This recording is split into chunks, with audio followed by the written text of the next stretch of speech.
6 mensonges très communs que les femmes racontent aux hommes.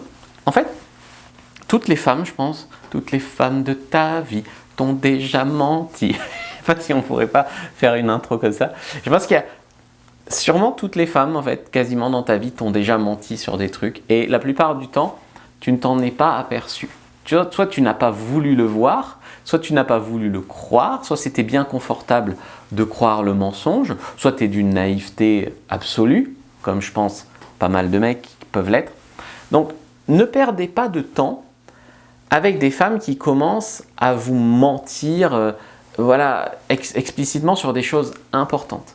Maintenant, il y a des petits mensonges où c'est bien de montrer que tu sais qu'elle ment et que c'est le jeu aussi, tu vois. Mais ça montre aussi que tu es au-dessus de ça et que tu es dans de l'intelligence sociale. Le problème, c'est que si tu crois vraiment leurs mensonges, en fait, tu te lances dans des relations basées sur des mensonges. Et c'est là où s'apercevoir quand tu as menti à 20 ans, ça fait 20 ans que tu as bâti ta vie avec une fille et que tu as menti au premier jour, et que tout est bâti là-dessus, parce que si elle t'avait pas menti, tu l'aurais pas rappelé, ça fait mal, d'accord. Donc, c'est bien de ne pas être trop naïf. Après, il ne faut pas voir le mal partout non plus. Toutes les femmes ne sont pas des menteuses compulsives. Mais n'empêche qu'il y a des mensonges assez communs, plus ou moins méchants. On va voir ici. Première chose, le premier mensonge, c'est au lit, ça ne compte pas la taille. Au lit, ça ne compte pas la technique. Au lit, ça ne compte pas. Voilà. Tu croirais qu'au lit, ça ne compte pas, qu'il n'y a que le romantisme, que les sentiments qui comptent. C'est un truc qui revient beaucoup. J'ai fait une interview avec Olivia il n'y a pas longtemps. Et elle expliquait justement que si ça compte, bien sûr que ça compte, d'une manière ou d'une autre, ça compte un peu beaucoup, je crois qu'elle a dit dans ces mots. Et je trouve que c'est bien de trouver une femme qui te le dit vraiment. Donc la taille, ça compte. Pas tant pour la, on va dire, pour la taille en elle-même. Ça compte la taille parce que ta confiance en toi peut en dépendre. Si tu es taille moyenne ou inférieure à la moyenne, mais que tu sais bien gérer avec tes doigts, avec ta langue, que tu sais bien tenir, que tu as une bonne technique par ailleurs, tu peux être un super bon coup. Hein. Mais le problème, c'est que très souvent, les hommes ne travaillent pas la technique. Donc, ils se basent sur ce que disent les femmes, c'est le feeling, c'est les sentiments, c'est machin. Et donc, soit ils ont une grosse, soit ils n'en ont pas une grosse. Quoi. Et d'ailleurs, il y a des mecs qui en ont une grosse et qui font mal aux femmes. Donc, qui croient que ça suffit pour être un bon coup, ce qui est terrible aussi. Donc en fait, la taille, ça compte. Si tu en as une trop grosse, que tu la gères mal, tu fais mal. Si tu en as une trop petite, elle sent rien. Si tu en as une moyenne, c'est moyen. Donc dans tous les cas, la technique, ça compte. Ce que tu en fais et ce que tu fais par ailleurs, parce qu'il n'y a pas que le pénis dans la vie. Et également, ça compte la taille, ne serait-ce que pour ta confiance sexuelle, pour ta confiance en toi. Donc être aligné avec sa taille. Tous les hommes trouvent qu'ils en ont une trop petite, généralement. Il y a peu d'hommes qui sont 100% satisfaits de leur appareil. Hein. Et soit c'est trop petit, soit c'est trop grand, soit c'est trop tordu, soit c'est trop poilu, soit c'est... Il y a toujours quelque chose. Donc, en fait, ce qu'il faut, c'est arriver à s'aligner. C'est tout. Moi, j'ai pas la plus grosse de l'univers, ça ne m'a pas empêché de faire du porno. Donc, c'est la vie, quoi. C'est comme ça. C'est plus s'aligner, avoir une confiance en soi sexuelle. Donc, ça compte. Et sache que ce que tu feras au lit avec elle sera répété à toutes ses copines. Donc, probablement que oui, ça compte énormément. D'accord ? Pour toi, pour toutes tes copines, elles sauront toutes si tu as donné des orgasmes, si tu en as une grosse, voilà, elles sauront. D'accord ? Deuxième chose, désolé, je ne t'ai pas répondu depuis 2 jours, 3 jours, j'étais occupé au boulot. Ça, il faut savoir que beaucoup de femmes ont leur téléphone greffé à leur main. Beaucoup d'hommes aussi d'ailleurs, mais plus les femmes, sont beaucoup plus texto, SMS que nous, généralement, pour généraliser, voilà. Et si elle te dit « Ah non, désolé, je t'ai pas répondu, c'est juste que j'étais occupé au boulot », il y a autre chose. Soit elle a rencontré un autre mec entre-temps, soit elle est malade, soit elle a gastro, je sais pas, soit... voilà. Mais c'est pas vrai. On laisse pas un mec qui nous plaît 3 jours sans nouvelles. D'accord ? C'est pas possible. Voilà, il lui est arrivé quelque chose de grave, mais... si c'est juste « Ah non, tout va bien, t'es l'homme de ma vie, mais ça fait 3 jours que je te donne pas de signe de vie ». Non, ça n'existe pas, ça. D'accord ?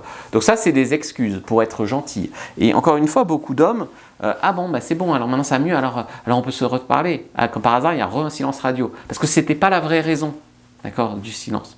Donc ça, c'est important. Troisième mensonge, c'est « Désolé, c'est pas toi, c'est moi ». Si, c'est elle. Tu vois, c'est par exemple, t'es génial, mais il n'y a pas eu le feeling. Soit t'es pas génial, et elle ose pas te le dire, elle te ment, voilà. Mais il n'y a pas eu le feeling. Des fois, le feeling, il y est pas parce qu'elles aussi, elles font en sorte que ça passe pas. Elles sont là, elles sont froides, elles rigolent pas, elles se laissent pas toucher. Voilà, donc c'est nul, mais c'est vrai que c'est nul, mais c'est nul par sa faute. Et d'ailleurs, beaucoup d'hommes, c'est nul, mais ils veulent quand même la fille. Pas parce qu'elle leur plaît ou parce que c'était bien, mais parce qu'ils ont que elle. Donc ça c'est bien, des fois c'est bien, c'est la fille qui relève le malaise et qui met un terme, mais en fait on était d'accord. Ça arrive, je veux dire. Mais désolé, c'est pas toi, c'est moi, t'es génial, mais j'ai pas eu le feeling. Non, c'est qu'il y a quelque chose qui va pas, généralement dans ta séduction, quelque chose à travailler. Aucune fille se dit j'ai rencontré le mec parfait, mais je vais pas le rappeler, pas eu le feeling. Ça n'existe pas. 4. Je cherche pas à faire des rencontres pour l'instant, je me concentre sur mon boulot. Mais si elle avait Brad Pitt en face d'elle, t'inquiète pas qu'elle aurait envie de faire des rencontres. Je me rappelle d'une fille, j'avais dragué sur Adopt, elle me disait, j'ai mes examens, je crois qu'elle faisait ostéo, elle, j'ai mes examens à la fin de la semaine prochaine, donc je fais pas de rencontres pour l'instant, mais si tu veux, on peut tchatcher un peu. On tchatche un peu, elle me dit, bon, une petite pause me ferait pas de mal, tu veux venir chez moi ce soir? Donc en fait, au début de l'après-midi, il n'y avait pas moyen. Je crois que cette conversation, d'ailleurs, je crois que je l'ai commentée même sur la chaîne YouTube, je crois, peut-être. Et en fait, il n'y avait pas moyen, au début de l'après-midi, en disant qu'elle avait trop de travail, trop occupée, nana. Et puis quand elle était un peu plus excitée, il y avait moyen tout de suite. Tu vois. Donc ça aussi, c'est des petits mensonges. Et très souvent, les femmes qui te disent, en ce moment, je peux pas, on verra dans 3 semaines, parce que là, j'ai mes études, j'ai mes examens, j'ai mes machins.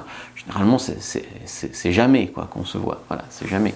Donc il faut... Ou en vérité, il ne faut pas en tenir compte. C'est comme les femmes, des fois, qui te disent « je veux pas de plan cul, je cherche pas de plan cul ». Il y en a qui m'ont écrit sur leur profil « je cherche pas de plan cul », puis qui m'ont envoyé un message, et qui m'ont écrit « au fait, j'ai écrit ça pour éloigner tous les gros lourds, mais en fait, je suis pas contre ». Donc voilà, il ne faut pas toujours croire ce qu'elle raconte. 5. J'ai jamais fait ça, je ferai jamais ça. De même que son body count, jamais allé en club libertin, jamais fait de partouze, j'ai jamais... Bon, il y a des femmes, c'est vrai, d'ailleurs c'est vrai, mais il y a beaucoup de femmes, revenons sur le body count, il y a beaucoup de femmes qui mentent sur leur body count. Donc en fait, elles mentent dans le sens où les femmes, généralement, elles ont tendance à minimiser leur body count. Par exemple, une fille qui a eu 50 partenaires, elle va dire qu'elle en a eu 30 ou 20. Une fille qui en a eu 9, elle va dire qu'elle en a eu 3, et ainsi de suite. Pourquoi? Parce qu'elles se mettent d'ailleurs toutes seules cette pression de passer pour des filles pures, passer pour des filles qui n'ont pas connu grand-chose. Il y a beaucoup d'hommes aussi qui sont à l'ancienne, qui sont là à juger vachement les femmes sur leur liberté sexuelle. Donc en fait, elles se sentent obligées de mentir.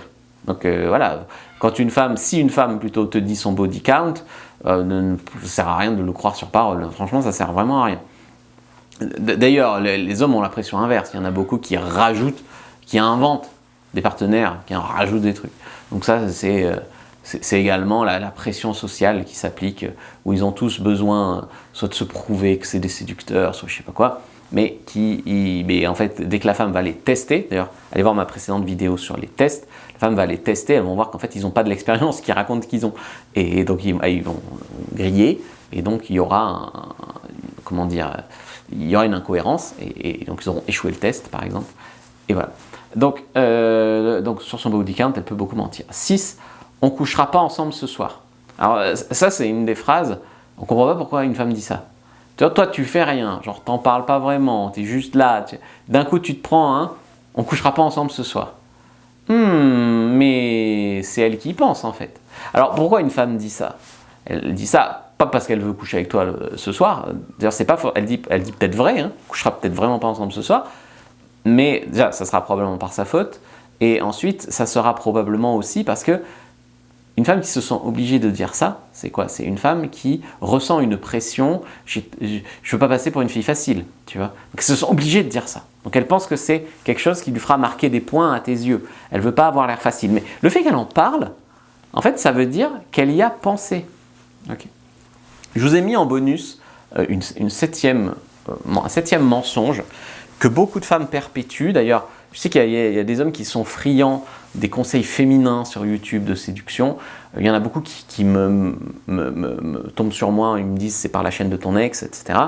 Je pense que quand je l'ai draguée, j'ai fait tout le contraire de ce qu'elle dit qu'elle veut, qu'elle aime, qu'il faut faire. Donc en fait, euh, quand une femme, par exemple, te dit « je cherche un mec bien, gentil avec moi, qui prend le temps », tu vois, ce genre de discours qu'on entend, nous, que les mecs gentils, on a un peu ça en fond, et donc on s'impose pas, on s'affirme pas, on est trop gentil. La plupart de mon public, il faut savoir que c'est des hommes trop gentils. Donc, effectivement, ces conseils ont un sens, d'accord. Si tu es déjà une brute avec les femmes, tu n'as pas besoin de mes conseils, d'accord. C'est pas pour toi, va sur des chaînes de brutes, ok. Comme avec ces mensonges, en fait, elle dit une chose, elle en fait une autre. Elle dit qu'elle couche pas le premier soir parce qu'elle est une fille bien, elle veut un mec bien, et puis quand tu sais bien y faire, elle couche le premier soir, et puis en fait, t'es un connard, et puis elle s'attache à toi. Tu vois. Ou alors, en fait, il faut savoir que toutes les décisions qui sont relatives à l'attraction, à l'attirance, en fait, à la polarité homme-femme, si tu veux, ne sont pas logiques. Elles ont une grande partie instinctive, dont je parle dans mon livre Évopsie et séduction, c'est un peu de technique. Elles ont une grande partie instinctive. Donc, si tu dirais, c'est du cerveau limbique. Donc, c'est de l'émotionnel, quelque part. Ça ne passe pas par le rationnel. Ce n'est pas il est gentil, il a un bon boulot, il est patient, il a fait 3 rendez-vous, il n'a pas essayé de me draguer. Oh, je vais tomber amoureuse de lui. Ça ne marche pas comme ça. D'accord ? C'est comme toi.